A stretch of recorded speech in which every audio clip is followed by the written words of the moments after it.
Hey guys, welcome back to the channel. In this video, we're going to go over a little bit of information about Zion Oil and Gas coming up to a very crucial time here in Q3.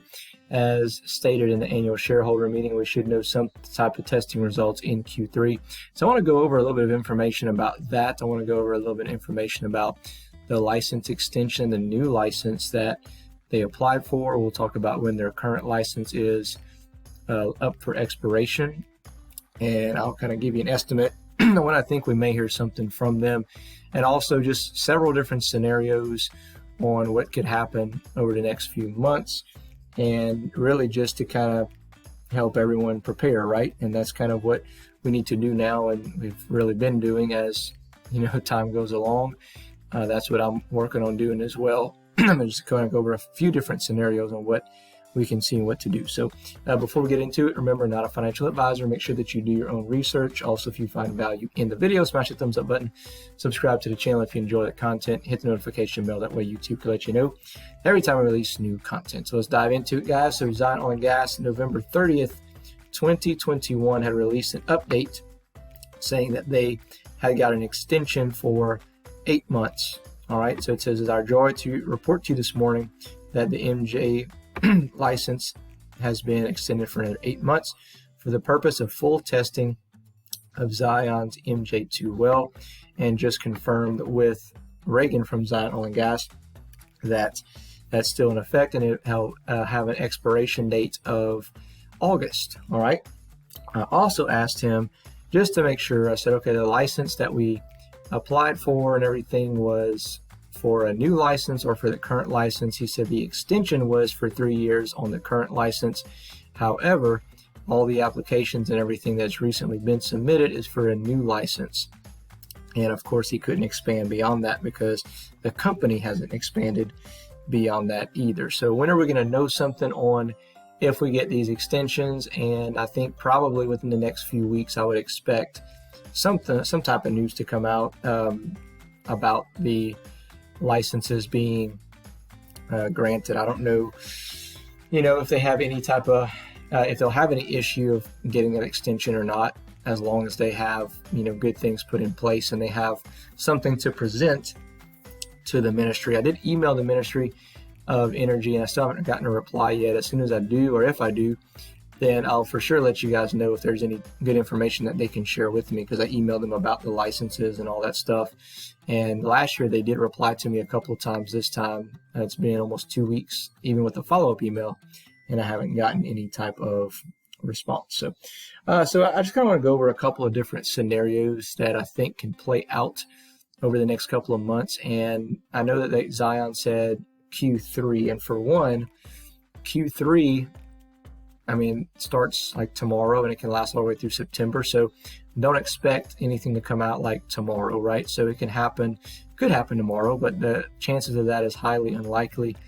I wish I was wrong. I hope I am wrong. It'd be nice if we got something sooner, but based on the track record, probably going to be kind of in limbo for another couple of weeks, maybe even longer than that. And the scenario that plays out, if we get news on the license extension, it could start to see some momentum and pushing us back up to the upside, depending on what they tell us about the license. If they just come out and say, yay, we got, our license has been extended, and then boom, leave it at that, then probably not a whole lot of price action. If they come out and say, we've extended the license for 3 years, we've got approved for a new license because boom, boom, boom, then that may kind of give us some traction, right? So we should see some type of, I guess you can call it an odd run up. How the stock does is the stock just starts moving at random times, or it moves off of, kind of like a buy the rumor, sell the news type event. And that we've seen that over and over and over again is usually how Zion kind of plays out. And so we'll talk about that more in a second. If no news comes out over the next couple of weeks, then we can continue to see sort of a slow little bleeding out of the stock. It is holding pretty well at 20 cents currently. However, if there's nothing that comes out by the end of next week, I expect this to be back into the teens. And in that case, you could probably the following week expect to maybe see 15 cents, somewhere around that area there, in my opinion. So we'll have to wait and see kind of what happens. All right. So we're going to go over another situation of, let's say we do get the extension and we don't see any type of movement, okay, that it just kind of stays stagnant. We see a brief run up and then all of a sudden it stops and comes back down, does nothing. And that's possible as well, because people are in the stock now just waiting for one announcement, and one announcement only is, do you have a viable well or not? That's what everyone is in Zion Oil and Gas for at this point. No one cares about anything else, and that's what everyone's waiting on, right? So we'll have to kind of wait and see. So if that does happen, if they come out over the next couple of months and they say we have a viable well, obviously that's going to send the stock significantly higher, in my opinion. And I think it can happen, pretty quick over the matter of like a 1 to 3 day period, where it shoots up extremely high and potentially come down a little bit and then keep on going again. I don't know. I'm not sure exactly what's going to happen if they announce it. Another thing to kind of keep in mind too is Israel's up for they have their government has collapsed and they're up for another re-election. They're talking about putting the old guy back in. Not sure how that would affect anything going on in Israel with the oil and gas companies.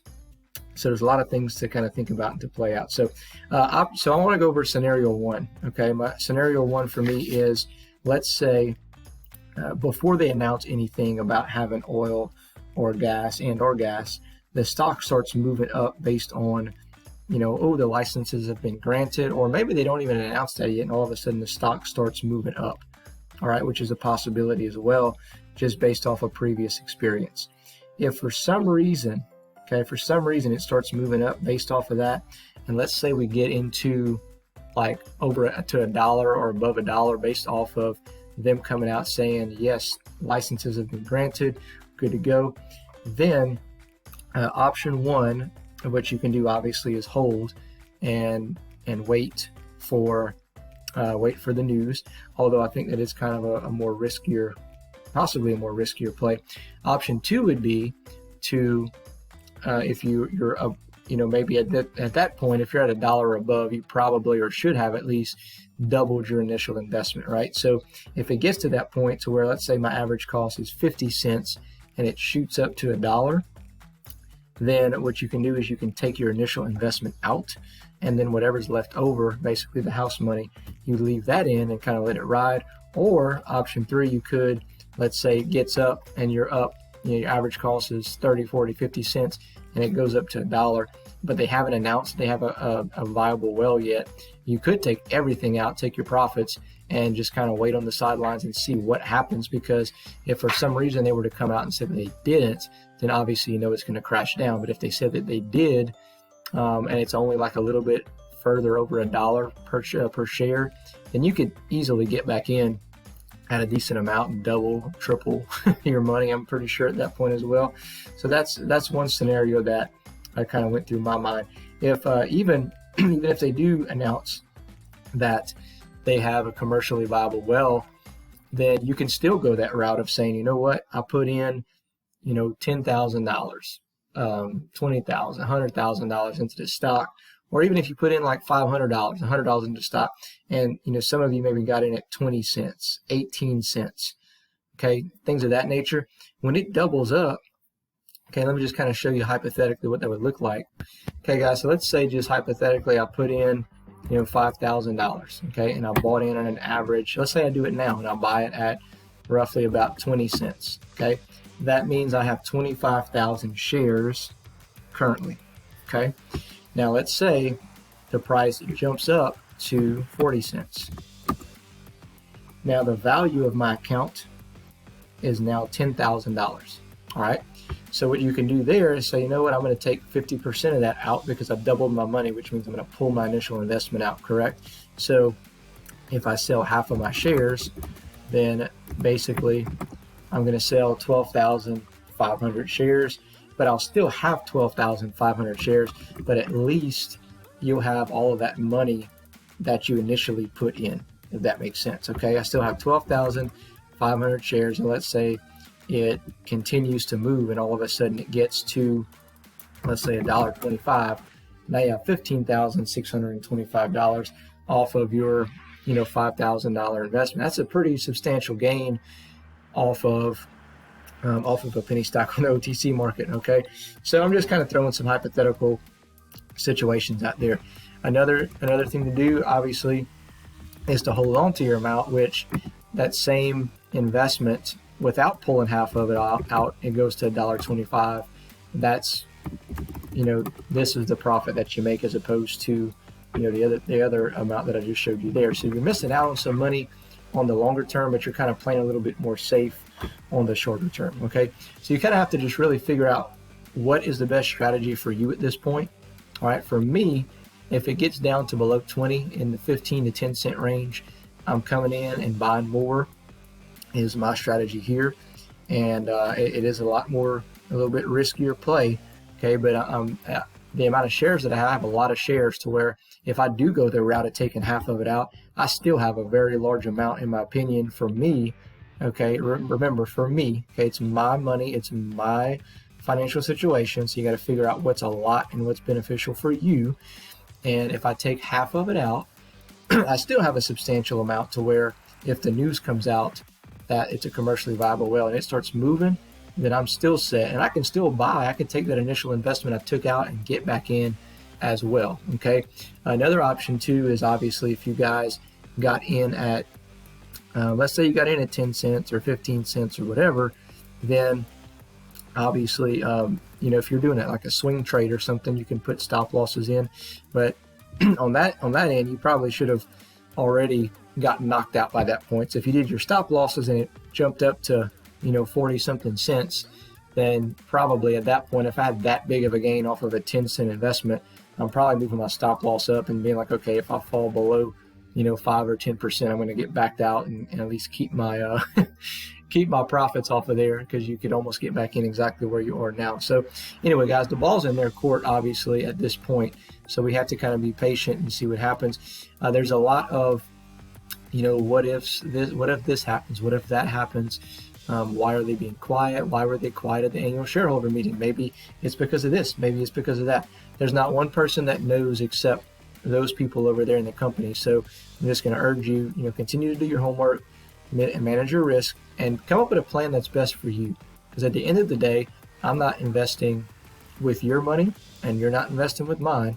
So whatever decision you make and whatever decision you decide to do is going to be, in my opinion, the right one, as long as you do it with the best intentions.